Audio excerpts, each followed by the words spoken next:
Good morning. This is Kelley Hobart from Alpaca Direct, and I'm here on Technique Tuesday. And this last week, I was thinking that it would be great to talk about ideas for Christmas gifts. And I love giving hats for Christmas gifts. So I thought about what kind of hats I like to make with my alpaca yarn. And because alpaca yarn has a lot of drape to it, the ribbing gives your hat some structure. So I came up with this Rockford Hat Pattern. And you can see this little sample that I did here.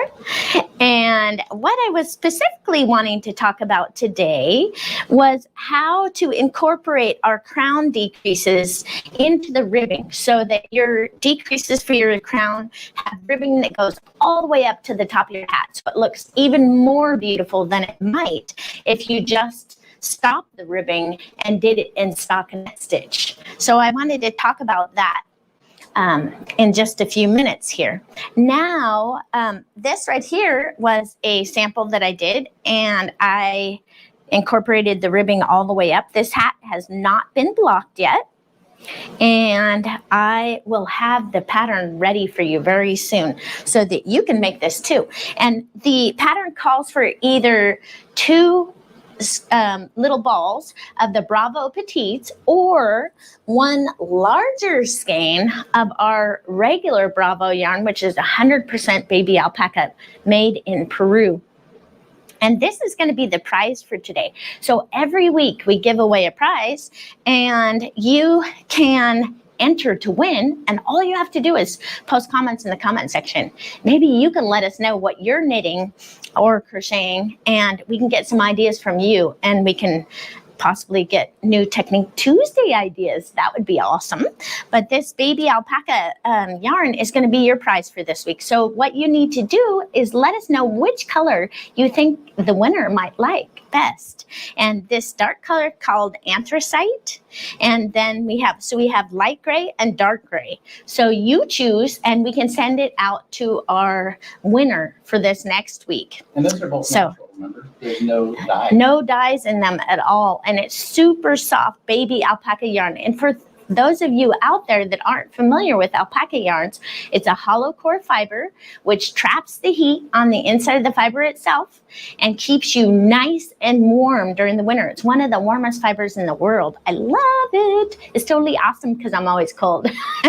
So if you get a chance to knit a hat with this yarn, you will it'll be your favorite hat ever. So I am looking here. I just pulled a couple hats out of my closet, and this is using Misty alpaca yarn and 2x2 ribbing. And you can't really tell at the top. This is probably a knit 4, knit 2 together, and then knit around. It went straight into stockinette stitch. But because this yarn is a hand-painted multicolored yarn, it isn't very visible. Now this is another kind of ribbed hat. It incorporates ribbed rows and netting and a little bit of stockinette stitch. So it has some different things going on there. But you can see at the top here, it has similar, it would be the SSKs and knit 2 together that we're going to be talking about today. Now let's look one more hat. This is the Kobet hat that I knit in a larger weight of yarn. And let's see what the top here is. It looks like we have stockinette stitch and we have some bobbles at the top. And this is called Kobet, and it can be found on Ravelry. It's a great pattern, but it's using fingering weight yarn, and I adapted it for thicker yarn because I like that heavy hand-painted look of Plymouth yarn. It's totally awesome. So again, I wanted to show you what the top of this Rockford hat looks like. That's what it looks like there, incorporated in ribbing. So what were you solving there?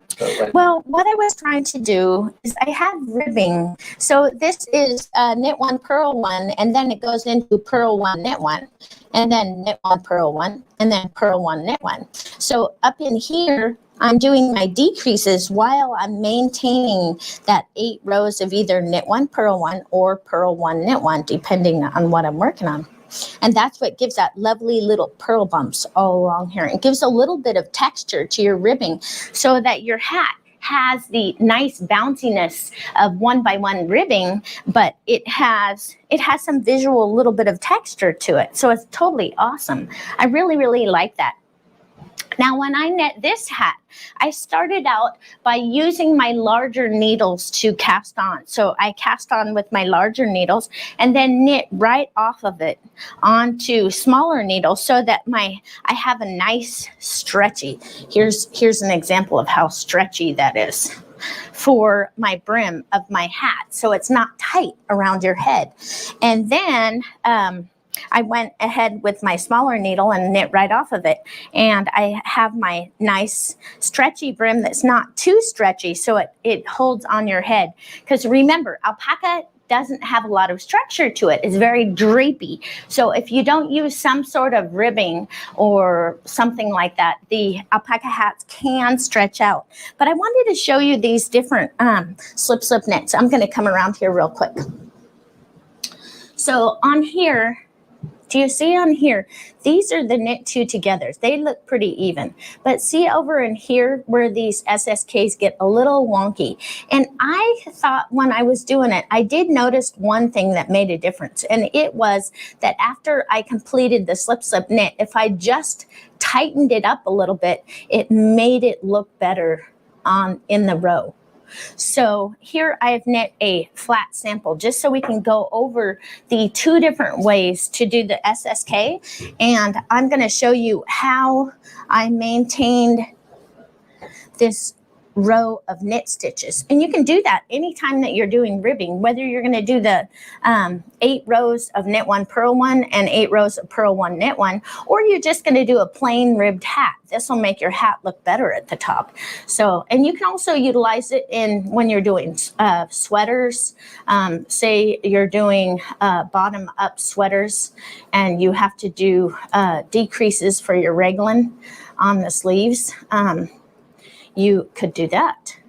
So I have here my knit 2 together, and that knit 2 together always looks pretty good. I mean, it looks pretty smooth. I have a couple of them here now, and they look perfect. Where you run into the problem is when you have that SSK. So the first way to do a SSK on mine, I slip as if to knit, slip as if to knit, pass those 2 stitches back to the left-hand needle, and you hold them with that left-hand needle in the front, and then knit those 2 stitches together through the back loop.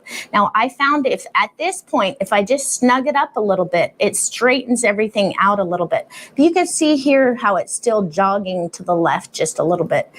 It's not a perfect line going straight up. It goes to the left a little bit. So let's see if we can do the other method of doing the SSK. So again, we're going to do the knit 2 together. When we get to the stitch marker, we're going to slip that stitch marker, and then we're going to slip 1 stitch as if to knit. Put that 1 stitch back on the left-hand needle, and then knit those 2 together through the back loop. Now, in order to see how this looks better, that method, do you see how it's straighter right here? That's the second way to do SSK. But if you actually just take the working yarn at this time and just go, oh, did you see me snug it up a little bit? It tightens the stitches up a little bit and straightens everything up into a straight line. So whenever you need this line to be straight with your SSKs, that will help you be able to do it. So let me just show you one more time how to do that other SSK. Now you guys know that when you're putting your stitches back on the right-hand needle, if you grab that right-hand leg, you will know that your stitches are oriented correctly. So let me show you one more time. We're going to slip as if to knit, place that stitch back on the left-hand needle, and then knit those 2 stitches together through the back loop. And then snug it up tight. And you see how it brought it nice and straight. So sometimes when you're doing SSKs, if your SSKs look a little wonky, try and use this method and see if it works better. Sometimes in lace projects, they will tell you to do the SSK that way. And for some people, it works great. For other people, find that the traditional method of doing slip as if to knit, slip as if to knit, and knit through the back loop will work better. But I would say try both. And don't forget to take that working yarn and snug it up, because I really do think it pulls everything back into alignment and makes it look even better. So that is something for you to think about whenever you have to do a slip knit and it doesn't look exactly perfect. So we look right here, these knit two togethers are beautiful. And the SSKs, this was the traditional method that I was doing, which is slip as if to knit, slip as if to knit, knit through the back loop.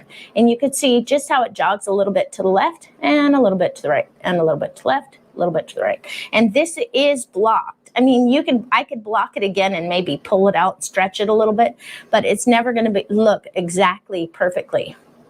So I'm thinking that that second method that I showed you might even work better for you. So I don't know if you guys have tried that method before, but if you have, post comments in the comment section. If you have found something that works even better, go ahead and let us know in the comments, because we'd love to learn from you too. But I just thought that was pretty cool that you could be able to do your slip knit a couple different ways, and depending on what you're using it for, have it look even better.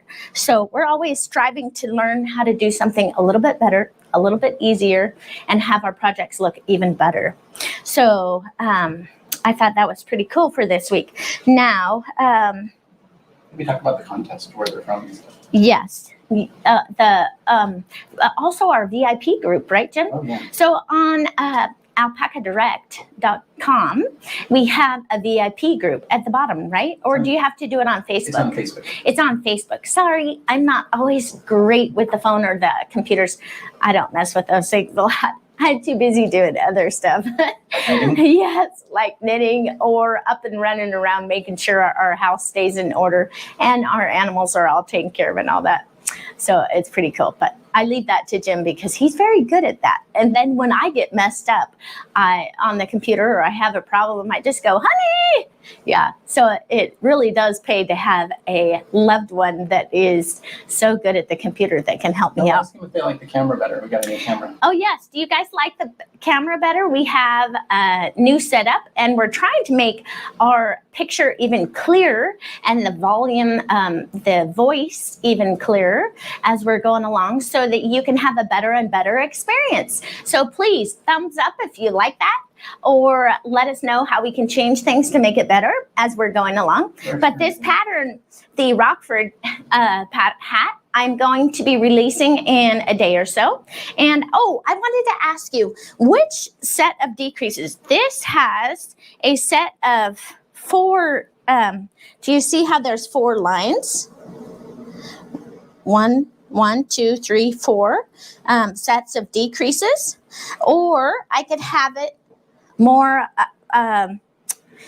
a 5 set of decreases. And this gives you a more bunched up, slouchy look to your hat. So you guys let me know what you would like for the design and I can change it so that it works that way for you. But it's kind of cool how, do you see if I pull it apart, I maintain the ribbing all the way up for you. So you guys can make these hats for gifts. These make the best gifts. You know, my son, when I first started learning how to knit, I made him a simple 1x1 ribbed hat made out of Cascade pure alpaca, right, Jim? Mm-hmm. Yep. And in the black colorway.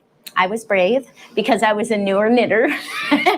And he still wears that hat. I can't tear it away from him. And it's getting a little shabby, but he insists that it's his favorite hat and he won't get rid of it. So I don't know, maybe this year I'll talk him into letting me knit him a new one. But for now, he's using that same old hat. So let's see. Do we have a winner for this year? We got to do the Q&A. Remember? Oh yeah, but don't we have a winner for this week? For this last week, we had Heritage sock yarn. It's 25% merino and nylon.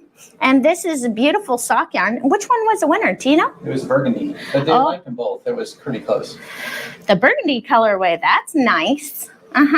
This is great yarn. If you haven't used Cascade Heritage sock yarn, the price point is very reasonable and it's a good quality yarn. It's merino sock yarn for a very reasonable price. So, and we have this on Alpaca Direct for sale. Yeah. So if you guys haven't tried this, we also have it in multicolored ways, which is totally fantastic to use. So if you haven't tried it, you should try it. It's good for not only socks, but it's good for shawls and things too. It's soft. It's not itchy. It's totally awesome. Let's see. You said the burgundy was the winner. And let's see. Oh, Debbie Rose. Debbie Rose, you won. Yay! You won sock yarn. So all you have to do is get in touch with us at alpacadirect.com at customer service and give us your address so we can ship your yarn to you and we can get it out in the mail. That's totally awesome. You'll get to try this yarn and I think you'll really enjoy it. I've used this for lots of different projects. I've used it for socks and sock monkeys and shawls. And so, and cowls. Probably other things too. But I've used it quite a bit and I really like this yarn. It's totally lovely. So congratulations, Debbie Rose. And you guys don't forget to post comments in the comment section letting us know which color of yarn we should send out to our lovely winner for next week. Whether you want the light gray or dark gray. And this is Bravo, 100% baby alpaca made in Peru.